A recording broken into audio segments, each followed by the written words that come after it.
Tara mga tol, simbang bato. Bago nga pala ang lahat, magpapaalam muna kayo sa aking aso. Ayun, dali. Gigila-gila. Ito nga pala ang ating body. Ayun, napaka-pogi. On the way na nga pala kami papuntang Laurel, Batangas. Iyon, Niogan, Laurel, Batangas. Napakalupit. Bago ang lahat, marami nga pala tayong madadaan ng lusong dyan, pababa sa Batangas. Yun, Niogan, no? Kitang-kita natin dyan, mga tol, ang tanawin ng Taal. Yun. Ayun, kamuntik-muntikan na nga pala tayong masempla dyan kanina.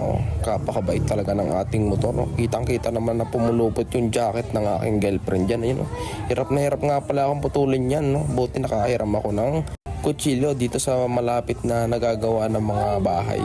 Dito na nga pala tayo sa parkingan ng Simbang Bato. Magbabayad lang kayo ng 10 piso. May mga mabibili din kayo dito mga accessories. Ayan, napakaraming kwintas, bracelet o hikaw man yan. Bumili na kayo dyan mga tol. Solid yan. Ito nga pala ang entrance ng Simbahang Bato. Sa sobrang aga pala namin dito. Halos kami lang talaga yung unang-una nakarating dito sa Simbahang Bato. Yung kumakaway pa.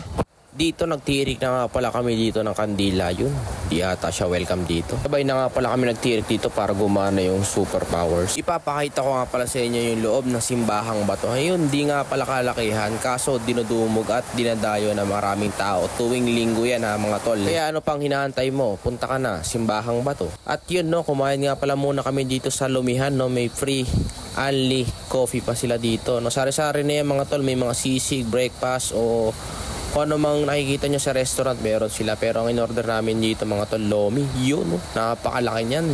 Solid yan, busog na busog kami dito. At yun, sinando ko na nga pala yun, napakarami. Kahit busog, mapapakain ka talaga dito. Sa mga gusto nga palang sumama susunod na rides, chat nyo lang ako, PM nyo lang ako. Bye-bye!